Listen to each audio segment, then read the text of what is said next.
Hi and hello everyone. This is Srishti Tarun Jain. This is my second video for CA students as a whole. My first video was on best books guide for CA the IPCC students. This video is a myth buster video. I firmly believe that before students start preparing for the examinations, it is very important that few mental blocks are removed, which we call the myths.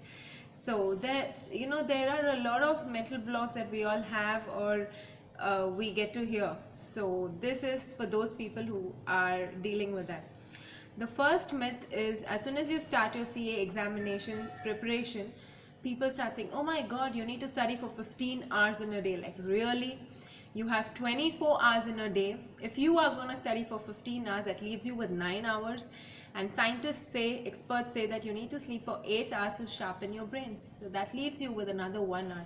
You think you can eat, relax, and do your daily stuff in 1 hour, your brain is going to be dead. So don't follow that. I suggest and recommend quality over quantity. So even if you aim to study for 10 hours a day or 9 hours a day, make sure you have a book. Maintain a diary where you actually write how many hours you are studying effectively and what is your break hours, etc., and make sure you are up to it. So that is the first myth. The second one, which I also got to hear, is it's really difficult to pass CA examinations, say the IPCC or CPT or final. I mean, why is it? That is the biggest mental block. You think if it was so difficult to pass, there wouldn't have been any CAs in the world. So come on, buck up. It's fine.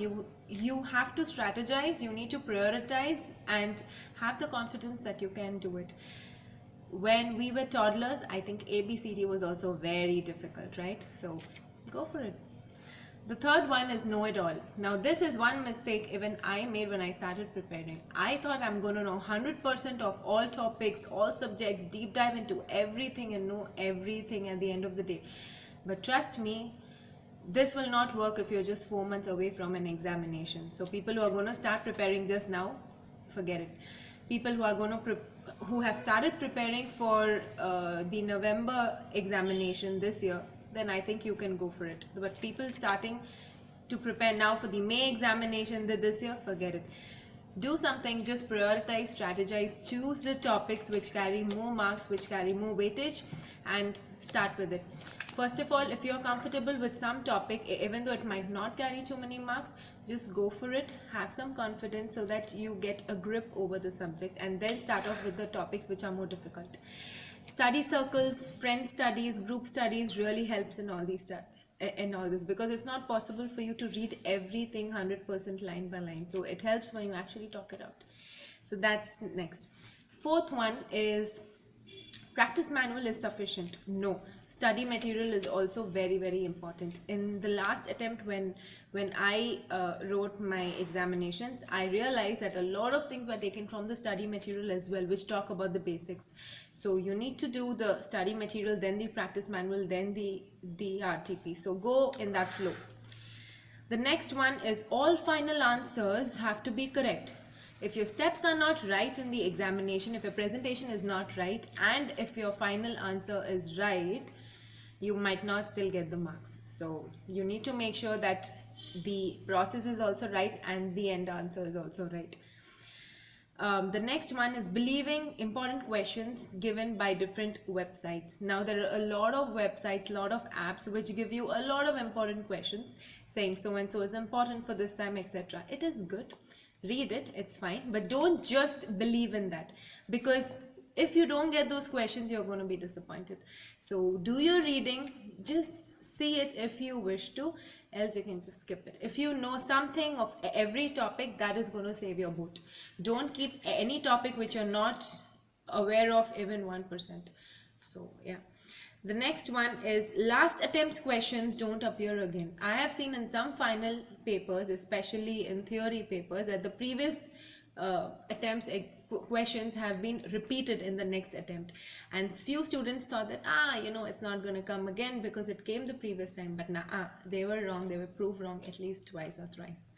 So don't believe in those things. Of course, I mean, don't filter out your studies basis that so and so has come in the previous examination, so I don't have to study it this time.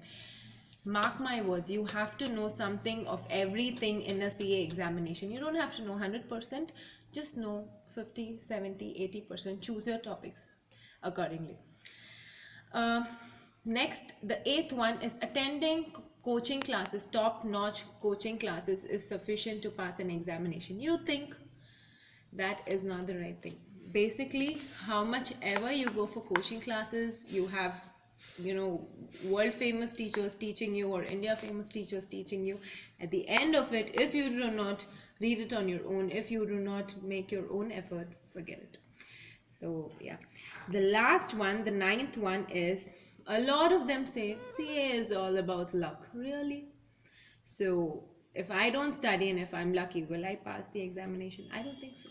So it has to be a combination. It's a combination of effort plus luck. There is a balance of both. But don't just believe in your luck and go for an examination. Put the right effort. Make sure you concentrate equally in few topics or few chapters, and you concentrate a little more on the more important ones, a little less on the less important ones, but be prepared to be surprised. So that is the CA examination. You are in to be a professional, so come on, let's face the world and make sure you're open for challenges. So this is my video on the Mythbuster. I hope you all enjoyed seeing the video and you all learn it. Make sure you like, share, subscribe and comment in the video below. If I have missed any myth, please let me know so I can think over that as well. That will help me for my final preparation, which I'm yet to start. The link for my first video is in the comment section below, so make sure you see that as well.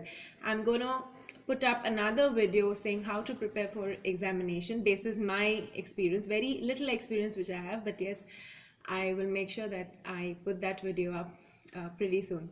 So for now, thank you so much. Bye.